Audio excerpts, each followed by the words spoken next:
let's get more on this. Discussing this situation is Angola, is Mr. Darkpo Thomas. Welcome to the program.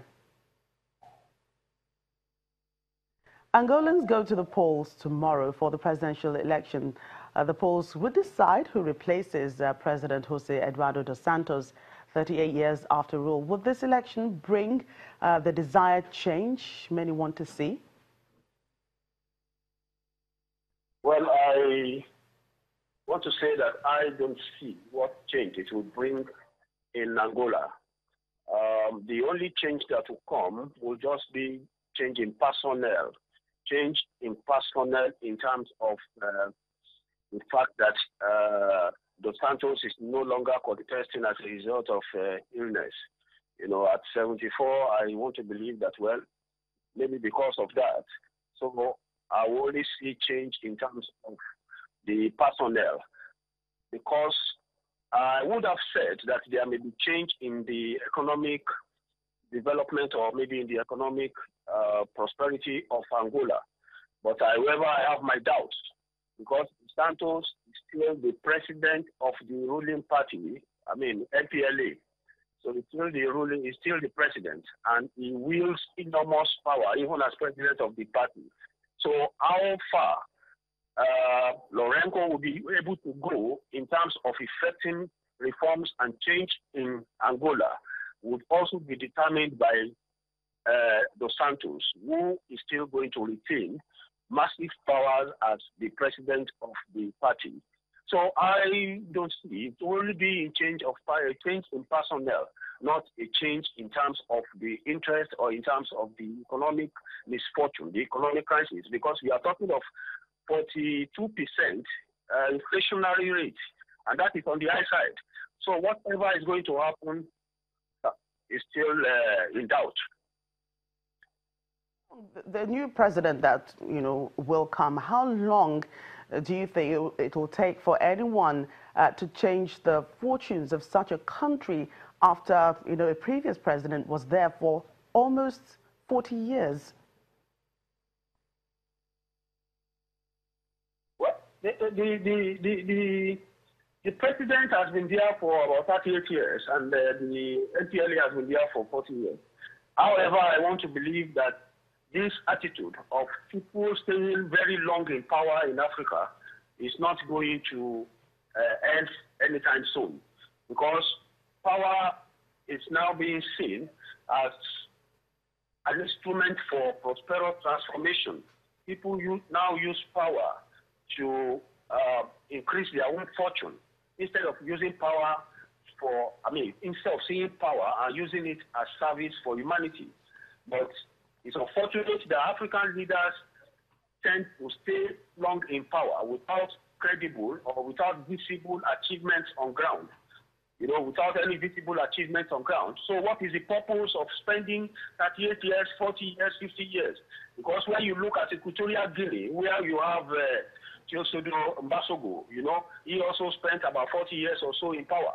Now, what have they achieved? What kind of development do you have in Equatorial Guinea? What kind of development do you have in Angola? Despite the fact that Angola has huge deposits of oil. But they don't care. All they care is just just accumulation of wealth. And the tragedy is this. In Angola, for instance, Dos Santos has already empowered his children, particularly Isabel, who happens to be his daughter. Isabel controls the state oil company, and she is seen to be, she's regarded and reputed to be Africa's richest woman. So this practice should stop. The practice of encouraging children or strengthening legacy of corruption by establishing and empowering your children, and they know that this is nothing but corruption. So you are passing legacy of corruption to children. So when will it stop? Because those schools also will pass it to their children. So this is not helping Africa at all. So I want to believe that 38 years of what has he achieved for the people? Is living inflationary rate of 42%. What kind of country is that? So there is no infrastructural development they are spending. almost $100 billion for rehabilitation and for the construction of what they destroyed during the war. What was the problem between Dos Santos and Savimbi? They massacred people, they killed people, they depleted the infrastructural facility over there. And then at the end of the day, you are spending $100 billion, which should have gone a long way in improving the laws and the situation of the people and the condition of their citizens. They are now spending on infrastructural rebuilding. This is very sad for Africa. It's very sad. Thank you for your thoughts on that, Dr. Dapo Thomas, Professor of History and International Relations. Let's move on. President Denis Sassou Nguesso of Congo has reappointed Clement Mwamba as Prime Minister. This is coming 4 days after Mwamba and his cabinet resigned. Last week's resignation came after Sassou Nguesso said that he wanted a new government to help alleviate economic woes caused by a steep drop in oil prices since 2014. Public debt had shot higher, raising questions over Congo's ability to meet coupon payments for its $363 million Eurobond. Well, Africa cannot develop in the dark, so says the leaders of Africa's development institutions as they face the leaders of the Southern African Development Community, SADC. Despite being overshadowed by the Grace Mugabe assault controversy, the summit of the regional bloc went without a hitch, with a call to more investment in the energy agriculture sector, as well as the beneficiation of the continent's mineral resources. Our South Africa Bureau Chief Betty Dibia reports. All eyes were on Zimbabwe's President Robert Mugabe, and among the First Ladies, his wife Grace was absent. The assault controversy probably prevented her from attending. The host President Jacob Zuma opened the meeting with the theme partnering with the private sector in developing industry and regional value chains. I wish to emphasize that South Africa remains committed towards building on our gains made thus far, as well as identifying solutions to challenges that have impeded on our progress. It is important that we remember this point. SADC is our organization, and as much and as such, our plans will only be driven if they are implemented as a national level, at a national level.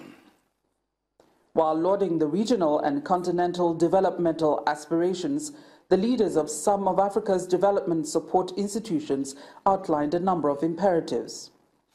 Moving forward, we have a number of priorities that have been identified by the Interministerial Council, which are pharmaceuticals, agro-processing, and minerals beneficiation.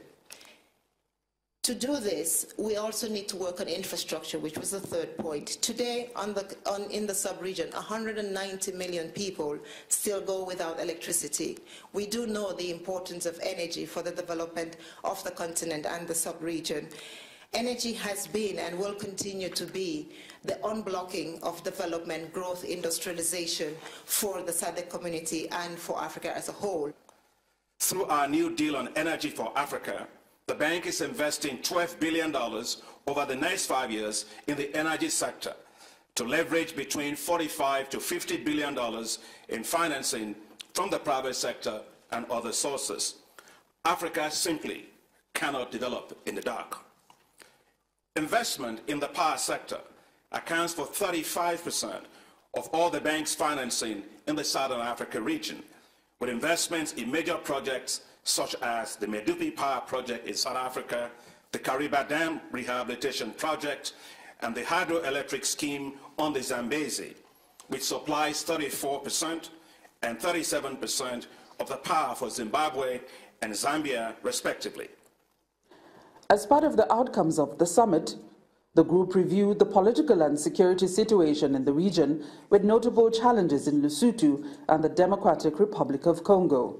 There was doubt on the possibility to hold elections in the DRC in December 2017. To help boost the region's energy security, a regional gas committee is to be established. South Africa takes over the bloc's leadership from Swaziland, and the grouping is now made up of 16 nations with the admittance of the Union of the Comoros. From Johannesburg, South Africa, Betty Dibia, Channels Television News. Still to come on Network Africa. It's safety first as parents in Egypt teach their infants how to swim.